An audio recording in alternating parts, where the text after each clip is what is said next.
안녕하세요. 저는 애 하나 있는 30대 지방에 살고 있는 돌싱녀입니다.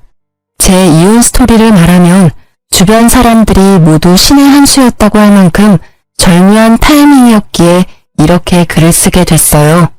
저와 남편은 소개팅으로 만났습니다. 첫인상은 나쁘지 않았고 두 사람 사이에 공통점이 많았기에 더 잘 맞았던 건지도 모르겠네요. 그중 하나가 양가 아버님들이 일찍 돌아가셨다는 거예요. 그래서 서로의 집안을 소개할 때는 마음이 덜 불편했던 것도 사실이었어요. 친정 어머님은 남편이 박봉에 야근이 많은 직업이라는 걸 탐탁지 않게 생각했지만 단 한 가지, 주식을 하지 않는다는 점을 높이 샀습니다. 저희 아버지가 주식으로 다 잃고 건강까지 잃어 일찍 돌아가셨거든요. 그 탓에 일하며 어린 저를 키워야 했던 친정엄마는 주식 투자는 하지 않겠다고 꼭 약속해달라고 했어요. 남편은 그 당시만 해도 주식 같은 건 모르는 터라 걱정하지 말라며 호언장담을 하고 저희는 결혼식을 올렸습니다. 지방이라 집값은 그리 부담스럽지 않아 작은 평수의 아파트를 대출을 껴서 자가로 구입했습니다. 제 집이 있다는 것만으로도 벅찼던 우리는 조금 힘들겠지만 5년 안에 빚을 갚자고 생각하고 있었어요. 이때가 제 결혼 생활 중 가장 기쁘고 행복했던 시절이 아닌가 싶어요. 집에 들어갈 벽지, 바닥재, 싱크대며 인테리어를 고민하면서 즐거운 시간을 보냈죠. 그렇지만 하지 말라고 하면 더 하고 싶은 게 사람 마음인가 봐요. 결혼한 지 얼마 지나지 않아 남편이 가상화폐에 빠지게 됐다는 걸 알게 됐거든요. 집 대출금이 빠져나가야 할 날짜에 집 대출금이 빠져나가지 않았더라고요. 남편 월급이 생활비 통장으로 들어와서는 거의 대부분이 다시 남편 명의의 다른 은행으로 들어갔더라고요. 이상하다 싶어 남편이 퇴근할 때까지 기다렸어요. 자기, 집 대출금이 빠져나가지 않았던데 어떻게 된 거야? 월급이 들어왔다가 거의 대부분이 다른 은행으로 빠져나갔던데 혹시 뭐 쓸 데 있는 거야? 일단 급해서 내 돈으로 넣어두긴 했는데 진짜 무슨 일 있는 건 아니지? 그거 사실 이번 월급으로 비트코인 샀거든. 요새 다들 하잖아. 직원이 하고 있길래 나도 한번 투자해봤어. 뭐? 자기가 비트코인에 투자를 해? 당신 제대로 알고나 가상화폐 투자하는 거야? 생각보다 위험해. 남들 한다고 따라해서 되는 게 아니라고. 괜찮아. 가상화폐는 넣어두면 무조건 오르게 돼 있어. 이번에 좋은 정보가 들어왔거든. 다음 달 정도쯤에는 거의 20%는 오른다고 하더라고. 그러면 우리 그걸로 여행이나 갈까? 여행? 자기야, 나는 그 돈 필요 없어. 지금 넣은 건 조금 손해보더라도 다 빼. 그냥 우리 돈만 벌어서도 살 만큼은 살아. 지금까지도 괜찮았잖아. 그리고 자기 우리 엄마랑 약속했잖아. 주식 같은 건 안 하기로. 엄밀히 따지면 비트코인이 주식은 아니잖아. 그리고 이 정도는 다들 해. 솔직히 말해서 나 같은 박봉, 우리 같은 서민들이 개미처럼 부지런히 일을 봐야 돈 버는 족족 나갈 뿐이잖아. 이런 수단이 아니면 우리는 늙어서도 이렇게 살고 있겠지. 우리 아이와 당신을 위해서도 나는 돈 벌고 싶어. 그리고 나는 그렇게 심하게 하는 편도 아니고. 이제야 말하는 거지만 나 좀 벌기도 했거든. 그러니까 걱정하지 마. 아니, 비트코인도 주식이랑 비슷한 거지. 주식보다 더 위험성이 높은 거 나도 알고 있거든? 그리고 정직하게 돈 버는 건 나쁜 게 아니야. 주식 좋지. 자기가 그만큼 주식을 잘 안다면. 그런데 주식도 아닌 가상화폐야. 전문가들도 위험하다고 하는 걸 굳이 당신이 시작해야겠어? 그리고 중요한 건 주식이냐 비트코인이냐 그게 아니야. 나는 주식이 싫어. 우리 엄마도 싫어하고. 결혼할 때 자기는 약속까지 했고. 제 행동이 과민한 반응이라고 생각했는지 남편의 표정이 나빠지더라고요. 하지만 저는 저대로 필사적이었어요. 물론 용돈벌이는 할 수 있을 거라고 생각해요. 남편이 100만 원, 200만 원 정도였다면 저도 그냥 눈 감아줬을지도 모르지만 이미 한 달의 월급 전체를 거기에 들이붓는다는 건 그 맛을 보고 중독이 시작됐다는 거와 같았거든요. 그렇지만 제 마음을 그 사람은 몰라주더라고요. 자기야, 이러면 우리만 뒤떨어져. 다들 영끌에서 비트코인 하는데 우리만 안 하면 우리만 손해보는 거야. 나처럼 월급 얼마 못 버는 사람도 충분히 대박칠 가능성 있다니까. 정신 차려. 그게 그렇게 쉬운 일이야? 그리고 내가 싫다잖아. 나는 그렇게 돈 버는 거 싫어. 솔직한 말로 10,000원짜리 한 장도 주식에 쓰고 싶지는 않아. 그냥 일한 만큼 돈 벌면 우리도 괜찮게 살 수 있어. 일한 만큼 돈 벌면 나가는 게 반이야. 그리고 우리 애도 태어났는데 애를 위해서라도 더 돈을 벌어야지. 언제까지고 이렇게 소처럼 일만 하면서 남들 눈치 보면서 살아. 가상화폐로 돈 벌어서 떵떵거리며 살아야지. 그렇게 쉽게 돈 벌 생각을 하는 게 문제라는 거야. 정직하게 번 돈은 거짓말을 안 해.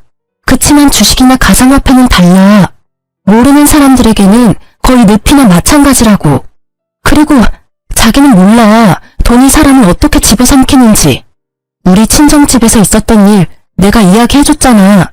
그걸 듣고도 투자를 하고 싶어? 나하고 장인어른하고는 다르지. 나는 확실한 정보가 있다니까. 그리고 가상화폐는 앞으로 좋아지면 좋아졌지 절대로 떨어지거나 망할 일은 없어. 바보야? 그런 정보가 있으면 너도 나도 다 부자지.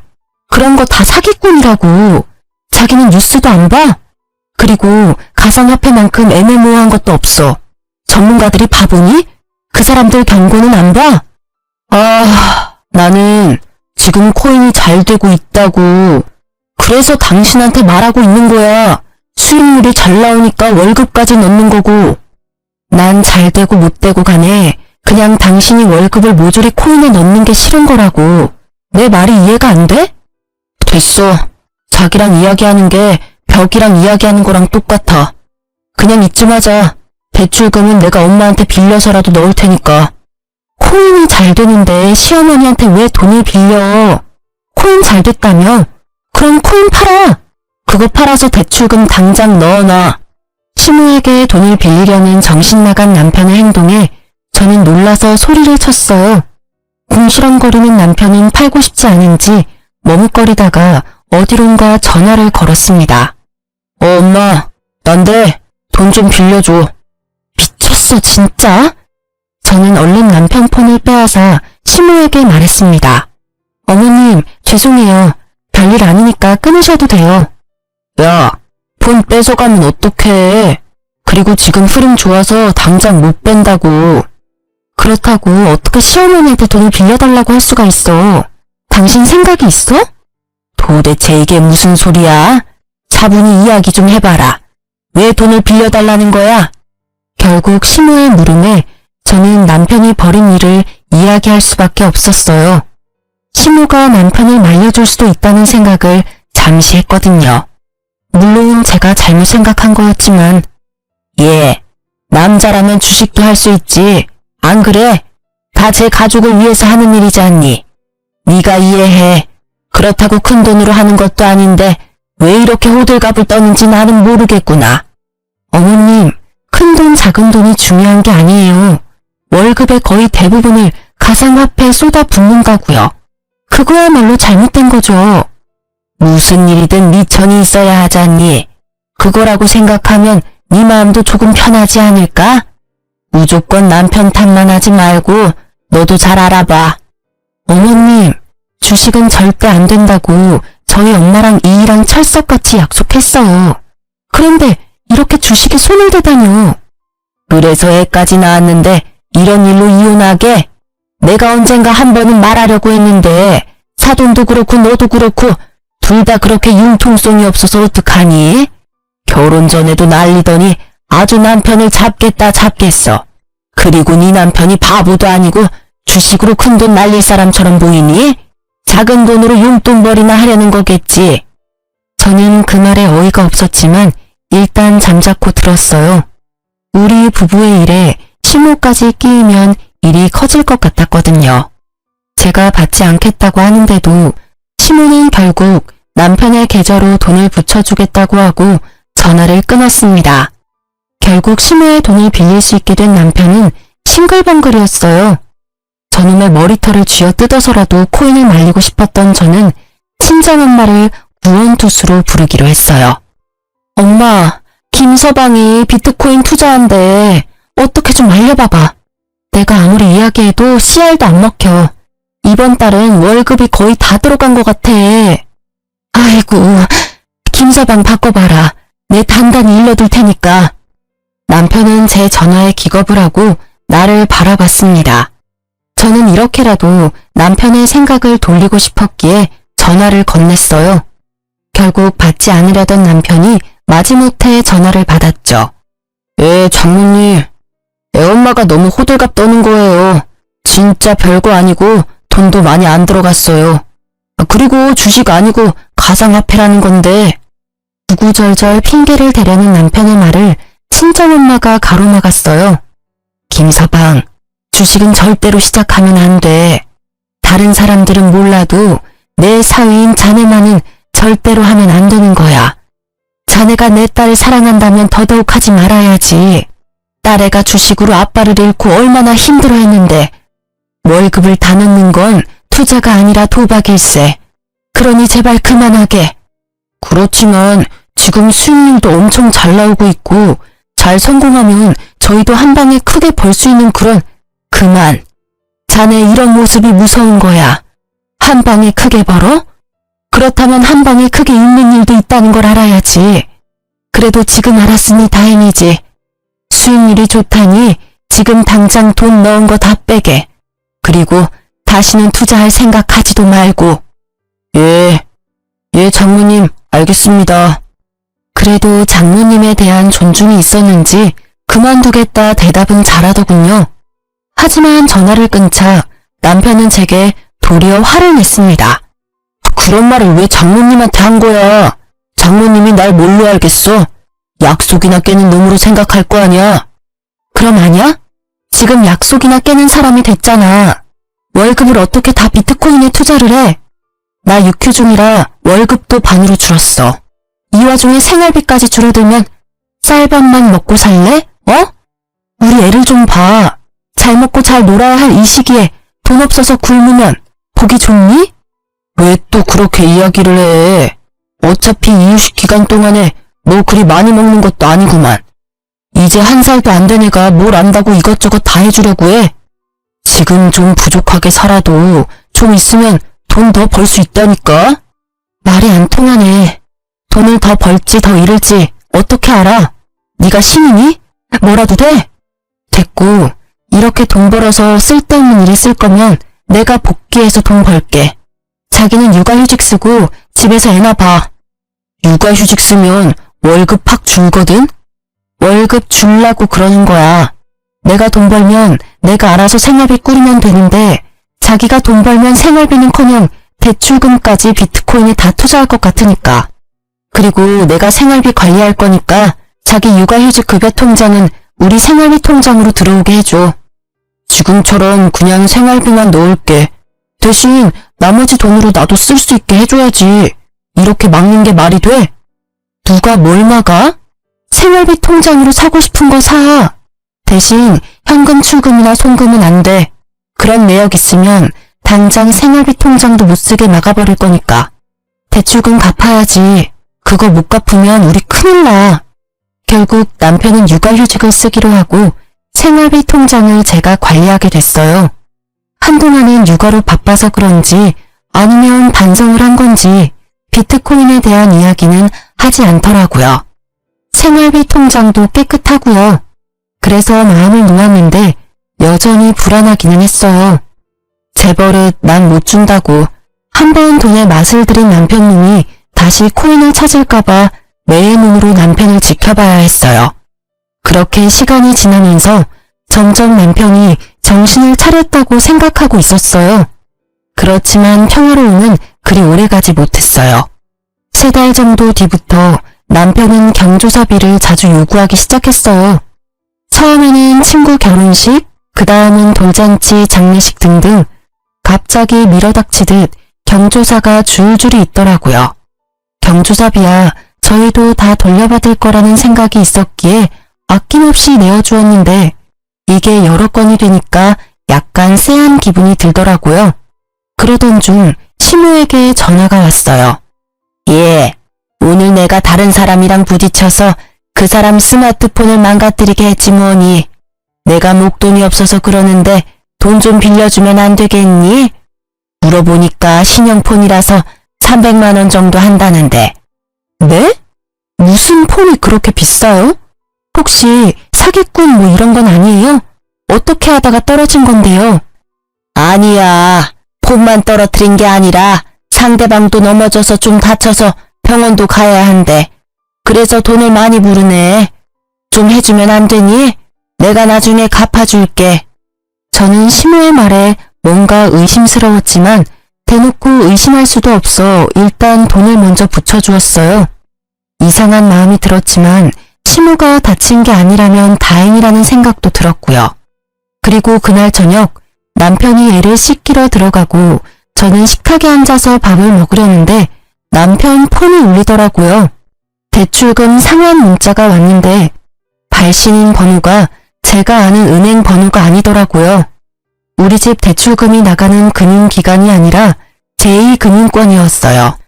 처음에는 이게 무슨 대출금인지 몰라서 했는데 곧 그 문자에 제 머릿속이 분노로 가득 찼어요. 몰래 받은 대출금. 그 대출금이 생활비 통장으로 들어오지 않았다는 건 저 몰래 대출을 받아서 가상화폐를 한 것이 틀림없어 보였거든요. 저는 분노로 머리가 터질 것 같은 기분으로 욕실 문을 두드리며 남편을 불러냈어요. 야, 당장 나와봐. 갑자기 또 왜 이래? 야라니. 집에서 애 보느라 고생하는 남편한테 야가 뭐야? 그리고 애가 놀라 당신 목소리에. 됐고, 이 문자 뭔데? 대출금 상환 문자. 이게 뭐야? 내가 모르는 제2금융권인데 이 돈 어디로 갔어? 생활비 통장에 안 들어왔는데 이거 뭐 하는데 빌린 돈인데? 뭐? 이거 그게... 남편은 눈에 띄게 당황하더라고요. 그럴 수밖에 없겠죠. 서툴게도 제가 그 문자를 볼 수 있다는 생각조차 못한 것처럼 보였으니까요. 돈 어디다가 썼어? 바른 대로 말해라. 거짓말하면 나 진짜 당신 금융기록 다 뒤져서라도 찾아낼 거야. 그때는 이렇게 안 넘어갈 테니까.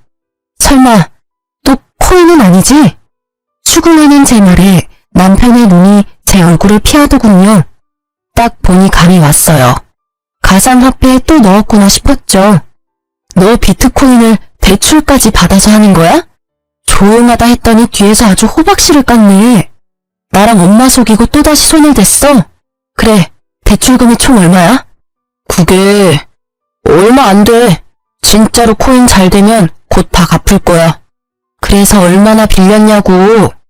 5천만 원 정도. 신용대출이랑 차 담보 대출이랑. 뭐? 5천? 미쳐도 아주 단단히 미쳤어. 코인이라는 도박에 완전히 맛이 갔네. 말해봐. 비트코인 망했지? 네가 코인이 잘 됐으면 돈을 빌릴 턱이 없어. 뭐가 지금 안 풀리니까 돈을 빌렸을 거 아니야. 아니야. 처음에는 수익률이 좋았는데 요새 좀 나빠지고. 근데 그게 원래 나빴다 좋았다 하는 거라 좀 놔두면 또 오를 거야. 그게 오를지 안 오를지 자기가 어떻게 아는데. 수익이 안 오르면 거기서 멈추면 될 일이지. 왜 돈을 빌려서까지 코인을 해? 내가 이 상황을 이해 못하는 내가 이상한 놈이야? 아니면 이 상황에도 돈을 빌리는 네가 이상한 놈이야, 대답 좀 해봐. 자기야, 제발 진정해. 이거 이번에는 진짜 확실한 정보라서 절대 오를 거야. 이번에 수익률이 진짜 대단하다더라고. 조금만 더 버티면 돼. 나 코치해주는 사람이 좀만 버티면 된다고 했거든. 아니, 난 못해. 그리고 너한테 코치해준다는 사람들이며 확실한 정보들이며 설마 카톡 주식 리딩방 뭐 이런 데서 얻는 거야? 설마 거기에다가도 돈 낸 건 아니지? 정보를 어떻게 공짜로 얻을 수가 있어. 그 정도 확실한 정보면 돈을 좀 내서라도 받아야지. 그 사람들 수익률 보면 당신도 놀랄 거야. 진짜 소액으로 지금 거의 억대 돈을 벌었는데 다들 통장으로 증명하고 난리라니까. 뻔뻔한 건지 멍청한 건지 분간이 안 되는 남편의 말과 행동에 결국 저는 터져버리고 말았습니다. 야, 정신 안 차릴래? 그 사람들 다 사기꾼이라고 했지. 소액으로 억대 돈을 벌어. 그거 다 다른 사람들 등쳐먹고 받아낸 돈이라고. 네가 바보야? 등신이야? 어떻게 그런 사기꾼들한테 낚여서 몰래 대출까지 받냐고. 사기꾼 아니라고. 그 방에 있는 사람들 중에 나보다 먼저 들어온 사람들 다 돈 벌었어. 다들 통장 증명하고 난리 났다니까. 그거 다 바람잡이들이잖아. 됐어. 다 됐으니까 마지막 경고야. 다 제자리로 돌려놔. 나는 일단 지금 너한테 실망했고 네가 코인 중독이라고 생각해. 이 결혼 생활을 잘해나갈 자신이 없어졌으니까 네가 결단 내려. 이거 다 제자리로 돌리고 원래 살던 것처럼 우리끼리 소박하게 살 건지 아니면 처자식 담보로 대박 노리면서 한탕주의 할 건지. 제 말에 대답을 하지 않고 입을 꾹 다문 남편의 고집이 느껴져서 저는 실망과 함께 체념의 마음을 안게 됐어요. 며칠 동안 말도 하지 않고 있던 우리 부부의 일을 어떻게든 해결하기 위해 저는 남편과 함께 시무를 찾아가기로 했어요. 남편이 대출까지 해서 코인을 한다는 걸 알면 시무가 말려줄 거라고 생각했거든요. 부모라면 말려주겠지. 그렇게 생각했는데 저의 그 생각 자체가 다 부질없는 짓이었지만요. 어머님, 저 이대로는 못 살겠어요. 이 사람 대출까지 받아서 비트코인 하고 있어요. 제발 좀 말려주세요. 예? 그게 왜 잘못된 거니? 나는 도리어 네가 더 이해가 안 가. 저번에도 말했지만 다 가족 잘 되라고 남편이 하는 일인데 너는 아내가 돼서 남편이 하는 일을 도와주지는 못할 망정 하는 일마다 망치고 있으면 어떡해? 대출 받아서 코인을 하는 게 뭐가 그렇게 잘못된 거야? 제대로 벌고 있고 원금만 가지고 있으면 큰 문제 없는 거 아니니? 어머니, 모르시는 말씀이세요. 주식이나 투자는 남는 돈으로 하는 거예요. 이렇게 있는 돈 없는 돈 다 끌어모아서 하는 건 중독이나 마찬가지라고요. 남의 돈, 공짜 돈 버는 게 얼마나 힘들고 무서운 일인지 모르세요? 다들 그렇게 벌고 있잖니. 그리고 위험하다는 걸 알고 있으니 전문가들하고 같이 하는 거겠지. 내가 해보니까 그게 도박이 아니라 건전한 주식이던데. 설마 어머님도 코인 하시는 거예요? 그래, 권유로 해봤는데 생각보다 벌이가 쏠쏠하더구나. 너희가 나한테 주는 용돈보다 더 벌어. 빼지 않고 계속 넣어놓고 있는 중이야. 이런 좋은 걸 넌 왜 안 하고 남편 탓만 하는 거니? 눈앞이 캄캄해지는 시모의 말에 불현듯 그때의 전화가 떠올랐어요. 모르는 사람과 부딪혀서 돈을 달라고 했던 시모. 그게 설마 거짓말이라면 혹시 저번에 사고 나서 돈 받아가신 것도 코인에 넣으신 건 아니죠? 지금 와서 숨길 것도 없지. 그래, 그 돈도 코인에 넣었어. 네가 돈을 틀어쥐고 안 주니까 좋은 시기 다 놓쳐버렸지 않니? 그 돈 어차피 곧 다 벌 거야. 내가 2배로 돌려줄 테니 걱정 말거라. 미쳤어. 둘 다 정신이 있는 거예요? 그거 중독이에요. 제발 정신 좀 차리세요. 어머님, 혹시라도 이 사람 말 듣고 시작하신 거면 제발 다 정리하세요. 돈을 빌려서 투자를 하는 건 투자가 아니라 도박이라고요. 왜 다들 그런 생각은 안 하시는 거예요? 저는 마지막까지 시모와 남편을 설득하기 위해 애썼지만 가상화폐에 미친 두 사람의 귀에는 전혀 들리지 않는 듯 했습니다. 그만해. 우리가 하고 싶다는데 왜 당신이 난리야? 나한테 그러는 건 그렇다 쳐. 그런데 우리 엄마한테까지 이러는 건 좀 심하지 않아? 솔직한 말로 우리가 너한테 무슨 피해를 그렇게 줬는데 대출금 못 갚은 거? 그거 엄마한테 빌려서 넣었고 지금 내가 받은 육아휴직 급여도 다 당신한테 들어가잖아. 나는 아무것도 못하게 하면서 뭐가 그렇게 당당해. 이럴 거면 차라리 이혼해. 갈라서면 될 거 아니야. 웃기지도 않아. 그 말을 네 입에서 들을 줄은 상상도 못했는데 그래, 하자 이혼. 방귀 낀 놈이 성낸다고 딱 그 꼴이네. 이혼하면 다른 건 다 필요 없고 집하고 아이 친권, 양육권만 넘겨.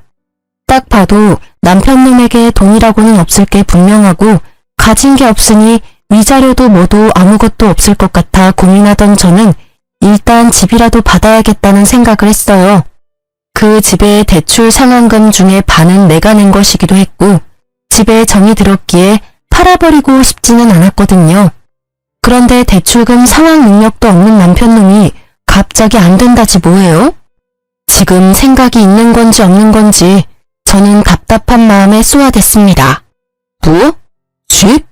그건 좀 곤란한데. 당신한테 집 주고 나면 나는 남는 게 없잖아. 그렇게 머리가 안 돌아가? 당신 그 집 갖고 가서 대출금 매달 낼 자신 있어? 지금도 월급을 코인에 다 갖다 바치는 주제에 입만 살아가지고는. 어차피 팔면 대출금 빼고 나머지는 건질 수 있잖아. 설마 당신 그 돈이 자기 거라고 생각하는 건 아니지? 그 상환된 대출금에 내 돈도 반은 들어가 있고 그거 아니라도 이 이혼의 가장 중요한 논점은 당신 코인 중독이야. 와이프 모르게 대출받아서 그것도 여러 건을 반복해서 대출받아서 돈 생길 때마다 가상화폐 한 거 명백하게 당신 쪽에 문제가 있는 거라고. 그건 당신 생각이고 나는 중독 아니라고 몇 번을 말했지. 왜 사람을 계속 중독으로 몰아가는 건데. 그래야 네가 위자료 받을 수 있을 것 같아? 꿈 깨. 나는 아무것도 너한테 못 줘. 아니라고 생각하는 당신 머릿속이 꽃받친 거겠지? 그 쓸모없는 머리는 단순한 계산도 못하는 거야? 이런 가상화폐 중독은 친권과 양육권도 못 가져가. 합의가 아니라 소송하고 싶으면 해도 돼. 난 자신 있고 소송으로 가면 내가 받을 돈 더 많아질 거 예상하니까. 그래도 안 돼. 그 집 놔두면 집값 더 올라갈 건데. 그래? 그러면 네가 돈으로 해결보면 되겠네. 나한테 돈이 어디 있다고 계속 돈 타령이야? 비트코인 팔면 되잖아. 좀 벌었다며. 그러니까 코인을 팔아서 나한테 위자료를 주면 되지. 그것도 재산은 재산이니까. 그건 절대 안 된다고 말했다. 놔뒀다가 가격 지금보다 더 올라가면 팔 거야. 그러면 무슨 돈으로 나한테 위자료 줄 건데? 퇴직금이라도 중간 정산할 거야? 퇴직금 이야기에 시모가 갑자기 우리 이야기에 끼어들었습니다. 예, 집은 언제 팔릴지 몰라. 그리고 집값은 어떻게 될지도 모르고. 팔아봐야 은행 대출 다시 돌려주고 나면 얼마 안 될 건데 그냥 집 줘버리고 합의 이혼해. 그게 속 편하겠다. 아이의 친권과 양육권에 대해서는 입도 뻥끗 안 하는 두 사람의 모습이 너무도 가증스러워 치가 떨릴 지경이었어요. 어떻게 지 새끼 지 손주 생각은 하나도 안 하고 그저 돈. 이미 이때는 있던 정도 다 떨어졌어요. 그리고 퇴직금에 눈을 빛내는 두 사람을 보아하니 그거 빼서 코인 투자할 것 같다는 생각이 들었습니다. 결국 합의 이혼하게 된 저는 이후 절차에 따라 집을 제 명의로 바꾸었어요. 대출금의 압박이 있었지만 그건 생각해둔 바가 있었기에 크게 신경 쓰지 않았죠. 그렇게 명의 변경한 당일 저는 남편 짐을 모조리 싸서 시모 집으로 보냈어요. 남편은 뭐가 그리 급하냐고 역정을 냈지만 저는 두 사람 꼴도 보기 싫었거든요. 있는 재산 없는 재산 다 긁어모아서 코인에 투자하는 남편과 시모가 뭐가 좋다고 옆에 더 데리고 있고 싶겠어요.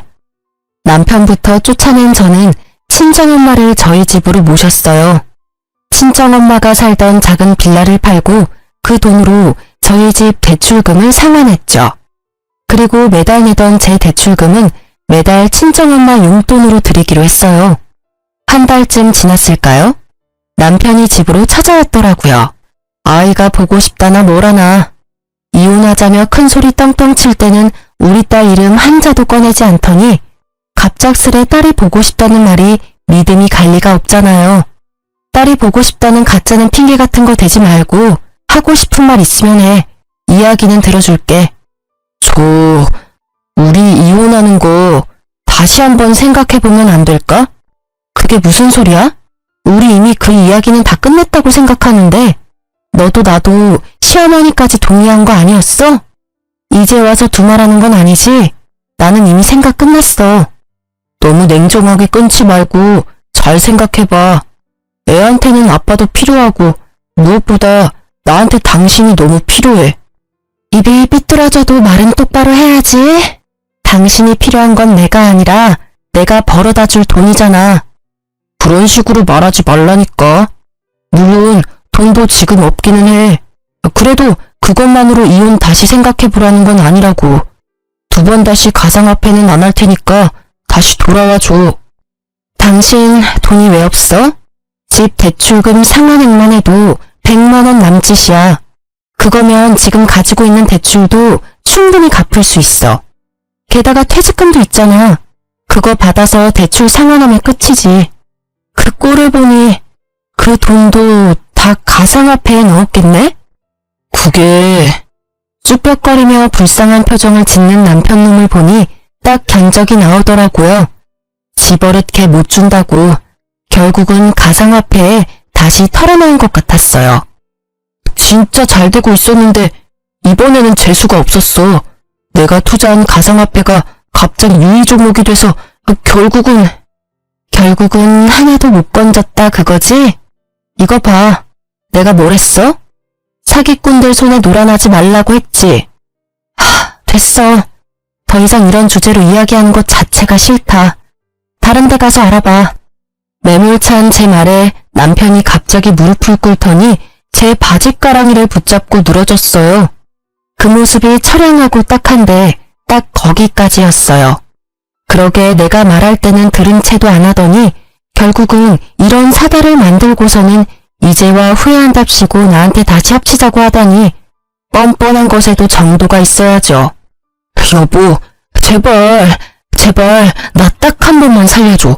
빚도 빚이지만 생활이 안 되고 있어. 다시 돌아와주면 안 될까? 당신 나 사랑하잖아. 그렇지? 미안한데 절대 안 돼. 나는 이미 당신하고 연 끊기로 결정했어. 당신 입장에서는 내가 냉정하게 보일지도 모르는데 나한테는 이게 최선이야. 왜 내가 당신 뒤치다꺼리를 해야 해? 당신이 싼 똥 치우려고 내가 왜 일을 해야 해? 나도 내 인생, 내 행복 찾아가며 살 거야. 지금 당신한테 뭐가 있어? 빚뿐이잖아. 제발, 나 진짜 이번에는 잘할 거라니까. 절대로 손 안 댈 거라고 맹세해. 그러니까 사람 하나 살리는 셈 치고. 난 솔직히 당신이 여기 와서 이 난리치는 거 이해가 안 가. 당신 지금 사는 집도 시어머니 거고 집안일도 어머니가 다 해주실 거 아냐. 너는 돈만 벌어서 지금 대출금 다 갚으면 되는 거고 뭐가 문제야? 사실 엄마도 내가 들어갔던 리딩방에서 준 정보로 투자했거든. 그리고 엄마 집도 담보로 대출까지 빌렸더라고. 근데 이건 정말 내가 시킨 거 아니야.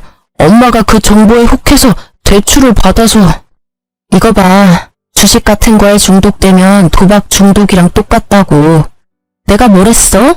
친절하게 그거 사기꾼이고 그런 대박 정보 같은 거 없다고 했을 때 알아서 거기서 기어 나왔어야지.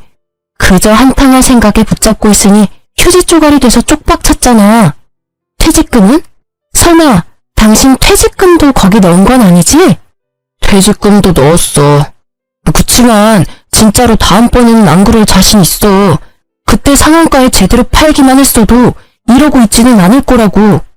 너한테는 내가 입 밖으로 내는 말도 아까워. 다음번? 다음번에도 또 할 거면서 나한테는 다시는 손 안 댈 거라고? 에라이 나쁜 새끼야. 그래놓고 우리 아이 생각하라고? 아주 지랄을 해라, 어? 당신은 반성 같은 거 할 생각도 없고 하고 싶지도 않잖아. 어디서 거짓말을 하고 난리야. 아니야, 진짜로 마음 고쳐먹었다니까. 엄마랑 나 지금 생활비도 없어서 공과금 낼 돈도 없어. 그러니까 제발 우리 이혼 다시 생각해보자. 지금 장모님이랑 같이 살고 있는 것 같은데 다 같이 살면 되잖아. 우리 엄마는 당신 꼴도 보기 싫대. 엄마 충고도 무시하고 이런 짓을 벌인 주제에. 그래, 가상화폐 할 때는 우리 엄마 생각이나 했겠니? 아쉬우니까 와서 이러는 거 다 알아. 그리고 경고하는데 당신은 나한테 돈 빌리러 오면 안 되는 사람이야. 양육비 한 번이라도 못 받으면 지구 끝까지 쫓아가서 받아낼 거니까. 양육비 소리에 그놈의 얼굴이 새파랗게 질리더라고요. 여기 와서 이럴 입장이나 돼요? 저도 엄연히 돈을 받아야 하는 입장인데 말이죠. 내가 양육비를 받기 위해 충고해주는데 저녁에 일 마치고 투잡을 뛰면서 돈 마련하던지 해. 그렇게 하면 양육비 정도는 낼 수 있을 거야. 저의 친절한 해결 방법에도 그놈은 힘들게 돈 벌 생각은 없는지 입을 삐죽하게 내밀고는 시무룩한 얼굴로 나가더라고요. 책임감도 없고 죄책감도 없는 저놈의 뒤통수를 한 대 때려주고 싶었지만 꾹 참았어요. 그래, 빠져나온 게 다행이라고 저를 다독이면서 말이죠. 그렇게 저희는 완전히 남이 되었습니다. 그때 그 개운함이란 잘못했으면 그놈의 부채를 저도 같이 떠안을 뻔했잖아요. 일을 저지른 사람이 그 일을 책임지고 해결하는 게 맞잖아요. 그 뒤로 들려온 소식도 그렇게 좋은 소식은 없었어요. 전 남편과 시모가 살던 시모의 집에 채권 추심하는 사람들이 들이닥쳤다고 하더군요. 그 후로 새벽에 배송 알바를 하러 다니는 남편을 자주 목격했다고 하더라고요. 게다가 시모와 남편의 사이가 엄청 안 좋아졌는지 매번 싸우는 소리가 집 밖으로 들려온다고 이웃에 사는 분들이 말해주더라고요. 대부분이 네가 하는 말을 들어서 망했다라고. 둘 다 똑같죠 뭐. 그리고 1년쯤 지났을까? 어린이날에 아이와 친정엄마 이렇게 셋이서 놀러 갔다가 돌아오는 길에 전 시모를 마주치게 됐어요. 어머, 다은이 아니니? 할머니야. 잘 지냈어? 많이 컸구나. 아는 척하며 딸아이에게 다가오자 딸이 무서운지 친정엄마 뒤로 숨어버리더라고요. 저희 엄마도 그런 아이를 보호하듯 뒤로 보냈어요. 전 시모의 몰골은 예전과 너무 달랐어요. 항상 멋쟁이처럼 꾸미고 다니던 옷이며 머리며 전부 어딜 갔는지 지금은 완전히 시골 할머니가 다 됐더라고요. 안녕하세요. 잘 지내셨어요? 잘 지냈겠니? 네가 남편 버리고 가는 바람에 나도 낙동강 오리알 신세 됐잖니. 이 나이에 일하고 다니는 노인이 어디 있어? 너 재결합하자고 찾아간 남편 무시했다며. 그러는 거 아니다. 걔도 엄연히 다은이 아빠야. 어떻게 생겨먹은 애가 아빠한테서 애를 떼어놔? 냉정하기도 하지. 그런 엄마 밑에서 클 내 손주가 걱정이 돼서 요새는 밤에 잠도 안 온단다. 네, 전 냉정해요. 그런데 말은 똑바로 하셔야죠. 제가 남편을 버린 게 아니라 남편이 저를 버린 거죠. 먼저 이혼 이야기 꺼낸 건 그 사람이니까요. 그리고 어느 엄마가 주식에 중독된 아빠를 네 아빠라고 당당하게 보여줄 수 있겠어요? 혹시라도 나중에 우리 다은이가 아빠처럼 주식에 빠지지 않는다는 보장은 없잖아요. 제가 할 수 있는 건 그런 나쁜 사람들에게서 애를 떼어놓는 거예요. 그 1순위가 다은이 아빠랑 다은이 할머님이시죠. 아빠면 아빠답게, 할머니면 할머니답게 지냈으면 이럴 일도 없었을 텐데 제가 그렇게 하지 말라고 했는데 사기꾼한테 놀아나서는. 나쁜 사람들? 너 지금 날 나쁜 사람이라고 한 거니? 세상에, 어느 며느리가 시어머니를 그렇게 불러? 그것도 손녀 보는 앞에서. 아니라고 말 못하시잖아요. 똑같이 사기꾼한테 놀아나셨으니까. 그 사람이 사기꾼은 아니었어. 우리가 타이밍을 못 맞춘 거지. 예, 그러지 말고 사실 우리도 이미 가상화폐는 다 접었어. 그러니까 애 아빠랑 다시 잘해볼 생각 없니? 애한테도 아빠가 필요하지 않니? 글쎄, 나쁜 아빠는 필요 없다니까요. 재결합 같은 거 생각도 해본 적 없어요. 그러니까 그런 말씀 하지 마세요. 그리고 가상화폐 다 접었다는 말 저는 안 믿어요. 그게 얼마나 끊기 힘든 중독인지 누구보다 제가 더 잘 알거든요. 그래서 처음에 그 사람한테 시작하지도 말라고 한 거고요. 제 말에 전시무는 쌍심지를 켜고 저를 쳐다보더라고요. 뭐 어쩌겠어요. 싫은 것도 사실이고 두 사람이 아직 가상화폐를 하는 것도 사실일 테니. 그게 아니었으면 제 말에 반박하셨겠지만 아무 말도 못하고 쳐다만 보고 있었거든요. 그래도 이렇게 마주친 것도 인연인데 저희가 집까지는 모셔다 드릴게요. 집은 이제 여기 없어. 집 옮겼다. 집이 경매에 넘어가서 결국 원룸에 월세 주고 들어가서 지내고 있어. 망할 놈의 새끼. 왜 나한테 가상화폐 같은 걸 알려줘서는 이런 꼴을 보게 만들어? 아들이 아니라 왼수지. 나는 정말로 조금만 할 생각이었는데 무조건 뜬다고 돈 박박 긁어 넣으라고 해서 집 담보 대출만 아니었으면 그래도 괜찮았을 텐데 나쁜 놈. 시모는 결국 화가 치밀어 오른 건지 전 남편의 욕을 마구 해댔어요. 그렇겠죠. 아들이 권해서 시작했고 아들 때문에 망했으니 욕할 곳이라고는 거기밖에 없을 거예요. 그런데 어차피 선택은 자기가 한 거 아닌가요? 자기도 크게 벌고 싶어서 선택했으면서 누굴 탓하는 건지. 그걸 보고 있던 저희 친정엄마가 보다 못해 한마디 하시더라고요. 아들 욕할 거 뭐 있어요? 내가 보기엔 둘 다 똑같은 망종이구만. 자식이 잘못된 길로 가면 말릴 생각을 해야지. 부모가 돼서는 같이 나란히 잘못된 길로 가면 어떡해요? 나랑 내 딸한테 융통성 없네 뭐네 말할 때는 이런 결과는 생각도 안 했죠. 그리고 그 집 아들이랑 우리 딸은 인연 끊었으니까 재수없게 두 번 다시 재결합이니 뭐니 말도 꺼내지 마요. 제 딸 신세 망치게 할 일 있어요? 내 눈에 흙이 들어가도 재결합이니 뭐니 절대 없어요. 그러니까 가던 길 가시오. 친정엄마의 말에 얼굴이 시뻘겋게 달아오른 전신우가 결국 도망치듯 자리를 떠나더라고요. 그 뒷모습이 참 딱하면서도 시원했어요. 우리 엄마랑 저 욕할 때는 진짜 한 대 치고 싶었는데 엄마가 이렇게 속 시원하게 말로 때려줘서 속이 좀 풀렸거든요.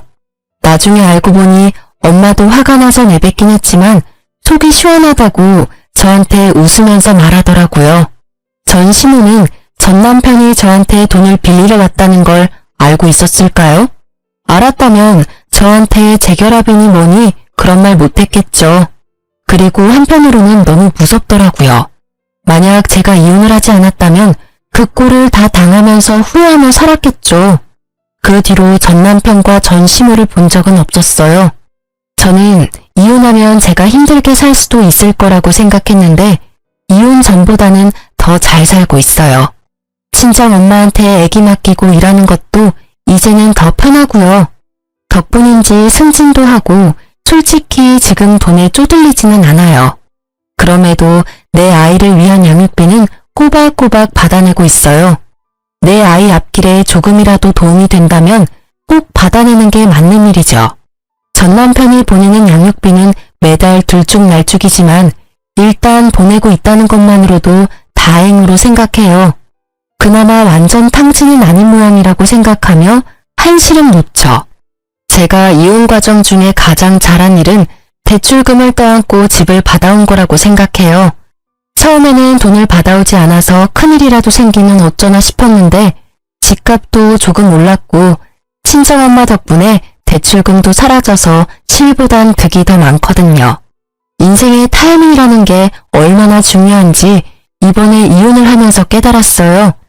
전 시모와 전 남편의 망한 꼴을 보니 제가 그때 빨리 탈출한 것이 신의 한 수였다는 걸 알게 됐거든요. 만약 조금이라도 늦었다면 저까지 그 빚더미에서 벗어나지 못했을지도 몰라요. 사연글을 쓰다 보니 정말 절체절명의 순간이었다는 걸 다시 한번 실감하게 되네요. 이렇게 긴 글을 읽어주셔서 감사합니다.